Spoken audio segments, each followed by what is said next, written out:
నేను 4 గోడల మధ్య బైబిల్ ప్రాక్టీస్ చేస్తానని, బయటకు వెళ్తే హిందూ మతాన్ని గౌరవిస్తానని. గుడ్. గౌరవించడం అంటే ఏంటి? ఆ టెంపుల్కి పోయినప్పుడు ఆ టెంపుల్లో ఉండే సాంప్రదాయాల్ని పాటించడం, అక్కడుండే ఆచారాల్ని అమలు చేయడం, ఆ నియమాల్ని నిబంధనల్ని తప్పకుండా ఉల్లంఘించకుండా పాటించడం అంటే మీరు వేరే మతాల్ని గౌరవించినట్టు. అట్లా కాకుండా నేను ఎప్పుడు ఇంతవరకు ఎవరు అడగలేదు, ఇప్పుడు ఎవరు అడుగుతారు నన్ను, ఇది కరెక్ట్ కాదు. అందుకనే ఈరోజు నేను అడుగుతున్నా, మీకు గౌరవం ఉంది, మీరే ఒప్పుకుంటున్నా నేను బైబిల్ చదువుకుంటానని. నువ్వు బైబిల్ చదువుకున్నప్పుడు నువ్వు యాక్సెప్ట్ చేస్తున్నావు. యాక్సెప్ట్ చేసినప్పుడు తప్పు లేదు దాంట్లో. ఎందుకు ఇంట్లో రూమ్ అయిన చదవాలి, బయట కూడా చదువుకోవచ్చు. బట్ ఐఎమ్ సేయింగ్ ఎందుకు చర్చకి పోకూడదు? I'm asking straight question, don't mistake me. రాష్ట్రంలో ఉండే ప్రజలందరూ ఆలోచించాలి. నేను హిందూని, వెంకటేశ్వర స్వామి దగ్గరికి పోతాను, నేను ఓపెన్గానే పూజలు చేస్తాను. అదే మరి చర్చికి పోతాను, వాళ్ళ నియమాల్ని నిబంధనల్ని పాటిస్తాను. మసీదుకు పోతాను, వాళ్ళు గౌరవిస్తాను. మత సామరస్యాన్ని కాపాడుతాం, సొంత మతాన్ని ఆచరిస్తాం. There is nothing wrong in it. Why should we hide? ఎందుకు దాచిపెట్టుకోవాల్సి? నేను లోపల ఎందుకు చదవాలి? You can read outside, nothing wrong. నేను తప్పుపట్టడం లేదు. కానీ లోపల మాత్రం చేస్తాను, బయట మాత్రం చేయను, నాది మానవత్వం అని మాట్లాడుతున్నాను. నేను మానవత్వం ఏంటి?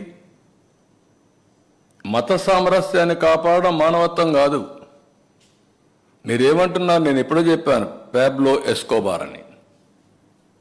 ఆ లీలల వల్ల, చేసిన అరాచకాల వల్ల ఒక్కొక్కటే బయట వస్తూ ఉంటే ఇవి కూడా జరుగుతాయా అని మీకు ఆశ్చర్యం లేదు? కంపేర్ చేసుకోండి. ఎస్కోబార్కి ఇది డిఫరెన్సెస్. ఈ మధ్య జరిగినటువంటి ఆల్ సంఘటనలు, ఇంకా జరగబోయే సంఘటన కూడా మీరు చూసుకుంటే అవే జరుగుతున్నాయి. దాన్ని పెద్ద ఇది చేస్తూ ముందుకు మాట్లాడుతున్నారు. అదే మాదిరిగా పదే చెప్పిన అబద్ధాన్ని తిప్పి చెప్పడం, పేపర్లో రాయడం, టీవీలో చూపించడం, బ్లూ మీడియాలో అదే ప్రచారం చేయడం. ఇక్కడ కల్తీనే జరగలేదు అంటాడు. కల్తీని జరగలేదు అంటూనే ఈవో చెప్పాడంటాడు జరగలేదని. ఈవో పదే చెప్పాడు. ఏదైతే ఆ కంపెనీ ఉందో, ఏఆర్ కంపెనీ, ఏఆర్ డైరీ, ఆ డైరీ 8 ట్యాంకర్లు పంపించింది. 4 ట్యాంకర్లు కన్జ్యూమ్ చేశారు.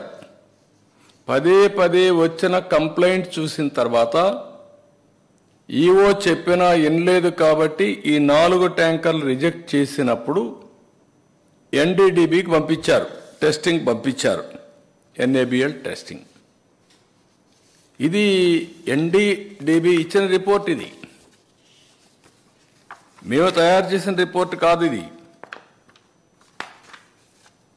క్లియర్గా ఎన్డీడీబీ రిపోర్ట్ ఇస్తే ఆ రిపోర్ట్ను తప్పు పెట్టేట్టుగా ఈ రిపోర్ట్, ఎన్డీడీబీ ఇచ్చిన రిపోర్ట్ ఇది చాలా క్లియర్గా 4 శాంపుల్స్ పంపించినప్పుడు 4 ట్రక్స్ నుంచి, ట్యాంకర్స్ నుంచి చాలా స్పష్టంగా వాళ్ళు రిపోర్ట్ ఇచ్చారు.